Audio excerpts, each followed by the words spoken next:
अस्सलाम वालेकुम my YouTube family, कैसे हैं आप सब। अल्हम्दुलिल्लाह मैं ठीक हूँ। उम्मीद करती हूँ आप सबको व्लॉग बहुत अच्छा लगेगा। तो एक प्यारे से व्लॉग की शुरुआत कर देते हैं। तो जैसे कि आप लोग जानते हैं और यहाँ पर देख रहे हैं कि घर पर आए हुए हैं मेहमान, मतलब मेरे हस्बैंड आए हुए हैं मुझे लेने के लिए, और भाभी यहाँ पर कर रही हैं खाना तैयार। और बहुत ज़्यादा अच्छा लग रहा है, सब लोगों के साथ में टाइम स्पेंड करने के लिए मिल रहा है। और आज हमें कह देना है अलविदा, क्योंकि हमारा जो टाइम था, जितना हमें दिन मिले थे वो हो चुके हैं कंप्लीट। अब वापस से जाना है अपनी ससुराल, तो उसकी तैयारी में लगी हुई हैं भाभी। मुझे लंच करने के बाद निकलना है, तो यही सब चल रहा है। तो चलें आज एक दिन पहले से व्लॉग शुरू करते हैं। तो यहाँ पर बनाई थी मेरी भतीजी ने कॉफ़ी, तो सब लोगों ने रात में कॉफ़ी इंजॉय की। फिर सुबह में और मेरी छोटी वाली भतीजी मेरी दिखा रही थी ये फ़िश पॉट, बहुत ज़्यादा अच्छा लग रहा था। इसमें 2 फ़िश थी और इतनी प्यारी लग रही थी, वो बहुत ही ज़्यादा खूबसूरत लग रही थी। तो वो मुझे दिखा रही थी ये। और आजकल ना धूप बिल्कुल नहीं निकल रही है, तो आज हमें धूप देखने के लिए मिली थोड़ी। और ये है हमारे प्यारा सा नन्हा सा मेहमान, ये है कैट एक, और बहुत ही ज़्यादा ये प्यार करती है हम सबको, बहुत ही ज़्यादा प्यारी सी भी है और बहुत ज़्यादा चिपटती है। मतलब बैठती है पास आकर, भागती नहीं है, डरती नहीं है। तो इसको बच्चे खिला रहे थे और परेशान कर रही थी हुमैरा आयशा, प्यार भी कर रही थी। उनको ये दिल चाह रहा था कि हमारे साथ खेले, लेकिन ये उन्हीं के साथ जाती है जो ज़्यादा टाइम स्पेंड करते हैं। क्योंकि हुमैरा आयशा तो अभी आई थी, तो उनको बहुत ज़्यादा अच्छे से पहचान नहीं पा रही थी। और यहाँ पर सब लोग बैठे थे धूप में घर के बाहर निकल के। ये हमारा एरिया जितना भी है ये हमारे घर का ही आता है, मतलब बाउंड्री हो रखी है। हमारे 3-4 घर हैं, उनमें पूरी बाउंड्री हो रखी है, तो वो अंदर ही आते हैं सब। तो अम्मी भी यहीं पर बैठी थी, धूप सेक रही थी। और धूप माशाल्लाह आज अच्छी निकल रही थी, लेकिन ठंडी हवा चल रही थी, तो उसकी वजह से धूप बहुत ज़्यादा हमें लग नहीं रही थी। और यहीं पर आयशा भी खेल रही थी अपना बैग लाके। और ये भी आने वाले हैं, अब मैं इनका वेट कर रही थी। क्योंकि अच्छा, ये व्लॉग जो है ये 4-5 दिन पहला व्लॉग है। तो अभी तो मैं अपने ससुराल में हूँ, तो इसकी एडिटिंग मैं नहीं कर पाई थी, थोड़ा बिज़ी हो गई थी यहाँ पर आके, बहुत ज़्यादा फैल रहा था और मैं बहुत ज़्यादा बिज़ी हो चुकी थी। तो चलें यहाँ देखते हैं। तो ये भाई लेकर आ गए थे गन्ने का रस, और रस जो था वो काफ़ी ज़्यादा था, तो 200 किलो रस था, जिसकी हमें खीर बनानी थी। क्योंकि हमारे यहाँ जब खीर बनती है तो भाभी, बड़े वाले भाई जो हैं उनके बाहर वाला जो पोर्शन है उसमें बन रही है, और ये भी आ गए थे। तो चलें देखते हैं रस का कैसे कैसे खीर बनती है। तो इनको तो मैंने अंदर बिठा दिया था, और भाभी थी वहाँ पर, अम्मी थी। और यहाँ पर भाई को रस रखना था, क्योंकि बहुत टाइम लेता है, अभी भी 12-1 बज जाएंगे इस खीर में बनते बनते। तो सबसे पहले हमने रस को छाना है, इतने ही नाश्ता लगा दिया था भाभी ने। मैं अंदर आई तो ही नाश्ता कर रहे थे, साथ में मैंने भी नाश्ता किया इनके, और भाई भी आ गए थे नाश्ता करने के लिए रस रख कर। तो रस को रख दिया था पहले, 2 बड़े बड़े जो भगोने होते हैं उनमें रस रखा था। और इसमें ना थोड़ा थोड़ा दूध डालने के बाद ये ब्लैक ब्लैक सी जो ऊपर की मैली होती है ये उतरती है। इसमें थोड़ा थोड़ा सा दूध डलता है, और इसमें सबसे ज़्यादा टाइम लेती है, पकने में इतना टाइम नहीं लगता है चावल डलने के बाद जितना इसमें लगता है। जितना आप इसकी ऊपर की ब्लैक ब्लैक सी जो मैली बोलते हैं इसको ये उतारेंगे, उतनी ही अच्छी खीर बनेगी। तो इसमें कई घंटे चले गए थे निकालते निकालते, भाई को पसीना भी आ गया था इतनी ठंड में, क्योंकि काफ़ी ज़्यादा मेहनत का काम है ये। माशाल्लाह मेरे भाई सारे मिलके बनाते हैं खीर, तो ये बन जाती है, वरना अकेले के तो किसी के बस की नहीं है इतनी खीर बनानी। तो और हमें बहुत मज़ा आता है सर्दियों के उसमें, दिन में सर्दियों में ही बनती है खीर तो, लेकिन चूल्हे के पास बैठकर सब बनाते हैं। कोई मूंगफली छीलता है, कोई चावल साफ़ करता है, कोई चावल भिगोता है, कोई गोला काटता है, और कोई इसकी मैली उतारता है दूध डाल डाल के, कोई आग जलाता है। तो इतना सारा हमारा लिए आसान हो जाता है काम, और दिल भी इतना लगता है बहुत। और ये भाई ने बुला लिया था इनको स्टे करने के लिए कि आप आ जाओ आज स्टे करना, और खीर भी बनेगी रात में। तो ये पहले ही आ गए थे। तो यहाँ पर नाश्ता कर लिया था इन्होंने, नाश्ता करके ही चले गए थे नमाज़ पढ़ने के लिए। फिर वहाँ से आए तो हम लोग बैठ गए थे बाहर। तो यहाँ पर हमने बना लिया था ईंटों का चूल्हा, जिसमें खीर बन रही थी। देखा आपको दिख रही होगी मोटी मोटी खीर, मोटी मोटी मैली ये निकलती है। ये अगर इसको नहीं निकालें तो ये ब्लैक हो जाती है खीर बिल्कुल, तो ये निकालनी बहुत ज़्यादा ज़रूरी होती है। तो ये आटे वाली जो छन्नी होती है ना उससे निकलती है ये। और हमारी ना भर कर बनती है खीर, क्योंकि सभी जगह जाती है और घर पे भी रुकती है, और मैं भी लेकर जाऊंगी। और मैं अपने मतलब इनके ताया चचा और सबको मैं भेजती हूँ वहाँ पर इनकी जो फुप्पो हैं वो उनको भी, और भी जो मेरे यहाँ पर आती हैं काम करने के लिए आती हैं उनको भी देती हूँ, जो सभी को देती हूँ मैं।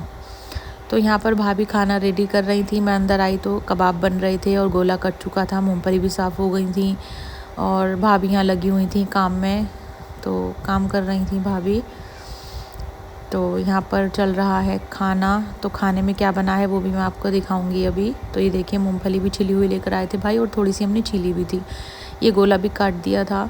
और यहाँ पर छोटी वाली भाभी बना रही थी पेड़े, क्योंकि चपातियाँ भी बनेंगी और सब साथ मिलजुल के काम कर लेते हैं तो माशाल्लाह काफ़ी रौनक भी होती है और खूब मज़ा भी आता है। तो यहाँ पर भाभी ने बिरयानी भी रेडी कर दी थी। अब टेबल पर लग रहा था खाना। और ये हमारा भांजा है काशिफ़, तो ये भी आया हुआ था। तो ताऊ की बेटी का बेटा है ये। तो ये सब लोग कर रहे थे डिनर साथ में। और यहाँ पर भाभी ने बनाया था भुनवा गोश्त, और जो कि इन्हें बहुत ज़्यादा पसंद है, तो इन्हीं की वजह से ये बनाया था। और कबाब बिरयानी बनी थी, और बिरयानी भी बहुत अच्छी बनाई थी भाभी ने। और माशाल्लाह से मेरी भाभी खाना बहुत अच्छा बनाती हैं, और सारी भाभी बहुत अच्छा बनाती हैं खाना। तो काफ़ी ज़्यादा मज़ा आता है। देखिए खाना बनाना तो एक चलो बना लेते हैं सब, लेकिन सर्व करना और प्यार से खिलाना उसमें डबल अच्छा लगता है। तो माशाल्लाह से हमारी भाभी को सारी टैलेंटेड हैं काफ़ी ज़्यादा, और काफ़ी ज़्यादा अच्छी हैं। तो यहाँ पर छोटी वाली भाभी डाल रही थी इसमें चावल। तो चावल ये भिगो दिए थे, क्योंकि नए वाले चावल होते हैं जिनकी खीर बनती है, ये है नए वाले चावल, इनकी खीर बनेगी। और एक तरफ उतर रही थी मैली, जिसकी मैली उतर गई थी उसमें राइस डाल दिए थे अब। और ये बड़ा वाला जो स्पून होता है उससे चला रहे थे। और ये ना देखने में बहुत छोटे छोटे लग रहे हैं भगोने, बहुत बड़े बड़े भगोने थे ये। और यहाँ पर एक साइड गोला भी डल गया था। इधर वाला जो भगोना था उसकी ऑलमोस्ट होने वाली थी कंप्लीट। अब ये है सुबह का व्लॉग। यहाँ पर सुबह भाभी ने नाश्ता लगा दिया था, और रात ना हम लोग बहुत लेट सोए थे, तकरीबन हमें 1 बज गया था खीर बनाते बनाते। और फिर उठे, सुबह में चाय ली। अब यहाँ पर भाभी ने नाश्ता लगा दिया था। हमारे यहाँ पे समोसे बहुत अच्छे मिलते हैं गरम गरम, और भाभी ने बनाया था सूजी का हलवा, और हलवा बहुत ज़्यादा टेस्टी था। और भाई भी आ गए थे मेरे। हमारे ना गांव में 2 घर हैं, एक हमारे सबसे बड़े वाले भाई का घर ये है, और बाकियों का घर दूसरा वाला है, जो आपको मैं इस व्लॉग में भी दिखाऊंगी और हमेशा दिखाती भी रहती हूँ। तो वो उसमें कोई नहीं रहता, सब लोग गाज़ियाबाद रहते हैं। तो हम लोग जब भी आते हैं वीकेंड पे या कभी भी किसी भी मौके पर आते हैं तो सब साथ में ही खाना खाते हैं, इधर खाएं या उधर खाएं, तो ये रहता है। तो भाई भी आ गए थे रेडी होकर, ये छोटे वाले भाई हैं। और सब लोग पूछते हैं आप कितने भाई बहन हो। माशाल्लाह से मैं 5 भाई हैं मेरे। देखिए ये वाला घर है हमारा, जो अम्मी जहाँ रहती हैं मैं तो वहाँ रहती हूँ। तो यहाँ पर रहते हैं बाकी भाई, और माशाल्लाह से 5 भाई हैं मेरे, और हम दो बहनें हैं। तो आपको ये चीज़ मैंने बता दी कई बार, और फिर से बता रही हूँ, माशाल्लाह से 7 बहन भाई हैं हम। और काफ़ी ज़्यादा रौनक होती है जब हम सारे इकट्ठे हो जाते हैं। इस बार बाजी का आना नहीं हो पाया, क्योंकि बाजी का जो बेटे हैं वो 10th क्लास में है, और उनका जो है वो अपनी तैयारी कर रहे थे, इस वजह से बाजी नहीं आ पाए। क्योंकि बच्चे डिस्टर्ब हो जाते हैं अगर नानी के घर जाते हैं। तो बाजी कह रही थी मैं बिल्कुल फ्री होकर तब आएंगी वो। तो समर वेकेशंस में इंशाल्लाह हम मिलेंगे। देखिए बहनें बहनें होती हैं और साथ में रहती हैं, तो उनका तो खैर अलग ही मज़ा होता है। और यहाँ पर हो चुके हैं पाया रेडी, और आज भाई ने पाए बनवाए थे, क्योंकि आज हम लोग निकल जाएंगे। तो अम्मी कह रही थी लेके भी चली जाना घर, और खा के भी चली जाना। तो हम लोग यहाँ पर, मैं तो रेडी हो रही थी और धूप निकल चुकी थी अच्छी सी, और प्यारे प्यारे से फूल खिल रहे थे। और ये भाभी ने अपने घर के बाहर जो उनका गार्डन एरिया है उसमें लगा के रखे हुए थे, और इतने प्यारे लग रहे थे ये फूल। फ्रूट्स भी काफ़ी लगा के रखे हुए हैं। और एक फ्रूट्स तो इतना अच्छा है यहाँ पर, अमरूद का पेड़ जो है वो इतना अच्छा है। ये ग्रीन ग्रीन से लगते हैं देखने में, जैसे कच्चे होंगे, लेकिन ये इतने मीठे होते हैं अमरूद, और अंदर से बिल्कुल रेड होते हैं। पता नहीं ये कौन सा बीज है अमरूद का, जो कि बहुत ही अच्छा।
तो माशाल्लाह से इतना ज़्यादा मज़ा आया और आखिर दिन आ ही गया हमारे जाने का और हम लोग खाने से फ्री होकर और भाभी ने कर दिया था मेरे लिए खाना पैक और मैं निकल गई थी घर के लिए। सबसे पहले अम्मी जाएंगी गाज़ियाबाद, फिर मैं घर